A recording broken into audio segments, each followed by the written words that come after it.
आज लता जी हमारे बीच नहीं है और ये बहुत दुख की घड़ी है और पूरे देश के लिए, हमारी इंडस्ट्री के लिए भी और पूरे देश के लिए बहुत ही दुख की घड़ी है। और ये वो खालीपन है, ये वो क्षति है जिसको कभी पूरा नहीं किया जा सकता।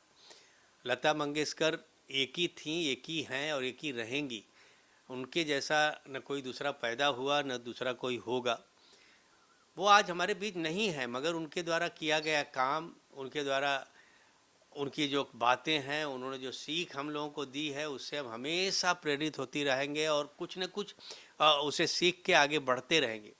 आने वाली पीढ़ी को उनसे सबक सीखना चाहिए, उनसे सीखना चाहिए कि एक महान सिंगर बनने के लिए, एक महान व्यक्तित्व अपने आप में लाने के लिए क्या क्या करना चाहिए। उनकी किताबें पढ़ें, उनके बारे में पढ़ें, उनके गाने सुने लोग। और पूरा देश आज दुख की घड़ी से गुजर रहा है और ये ऐसा दुख है जिसको किसी भी तरह से पूरा नहीं किया जा सकता, जिसकी क्षति कभी भी कम नहीं हो सकती। लता जी के साथ मेरा सौभाग्य रहा कि उन्होंने मेरे बहुत सारे गाने गाए, उनसे मैं मिला, उनका मैंने दर्शन किया, उनसे आशीर्वाद मैंने लिया। बहुत कुछ उन्होंने मुझे बताया जीवन में, उनसे बहुत कुछ सीखा है मैंने। और आज हमने जो कुछ भी उपलब्धि हमको हुई है उसके पीछे उनका बहुत बड़ा हाथ रहा है। क्योंकि जब आप किसी भी महान कलाकार से मिलते हैं तो केवल उसके काम से नहीं, उनकी बातों से, उनकी सीख से आप बहुत कुछ सीखते हैं। और ये तमाम गुण जो था वो लता मंगेशकर में था। वो जब भी अपने किसी करीबी से मिलती थी तो उनसे, वो एक ग्रेट फिलासफर थी, वो एक, उनको जीवन में एक कमाल की ह्यूमन बीइंग थी। लोगों के बारे में आज तक, आखिरी दम तक जो नए सिंगर, चाहे वो इंडियन आइडल के हों, सारेगामा के हों, उनके बारे में सुनती थी, उनकी तारीफ़ करती थी। कभी भी उन्होंने ये सोचा ही नहीं कि उनसे बड़ा कोई दुनिया में नहीं है। वो हमेशा अपने आप को छोटा करके ही दिखाती थी, यही उनकी महानता थी। मैं तमाम लोगों से प्रार्थना करता हूँ कि उनकी आत्मा की शांति के लिए प्रार्थना करें, उनके घर वालों को इस दुख की घड़ी से गुजरने के लिए प्रार्थना करें। और मैं उन तमाम लोगों का बहुत आभारी हूँ जो लता मंगेशकर के लिए प्रार्थनाएं कर रहे हैं, जो उनके लिए दुख की सभाएं कर रहे हैं। क्योंकि यही वो वक्त है कि हमको उनको कुछ देना है, हमको उनको श्रद्धांजलि देनी है, हमको ईश्वर से प्रार्थना करना है कि उनको ईश्वर जो है शांति दे, उनकी आत्मा को शांति दे।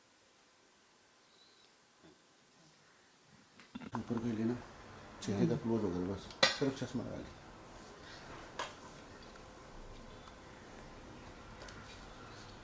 ये तो बहुत बड़ी हानि हुई है सर। अरे बहुत बहुत बड़ा राष्ट्रीय हानि है। लोग इस वक्त पूरा देश देखते हैं, प्रधानमंत्री तक आ रहे हैं, अब इसी से अंदाज़ा लगा लो।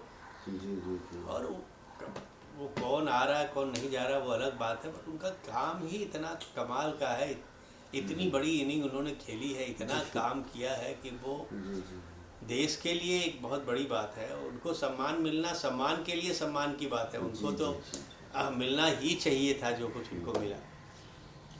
1942 से उन्होंने डेब्यू किया, 42 वो 28 कब में उनका जन्म हुआ था, 1929 में।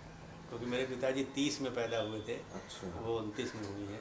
13 साल की उम्र से। और कितना संघर्ष किया है, बर्तन मांजने से लेके क्या शुरू करके, फिल्मों में काम करने से लेके, नाटक में काम करने से लेके, इतनी बड़ी जिम्मेदारियों को लेके भी इतनी सारी उपलब्धि हासिल करना। आप सोचिए उन्होंने कितनी मेहनत की होगी, कितनी साधना की होगी इस काम की।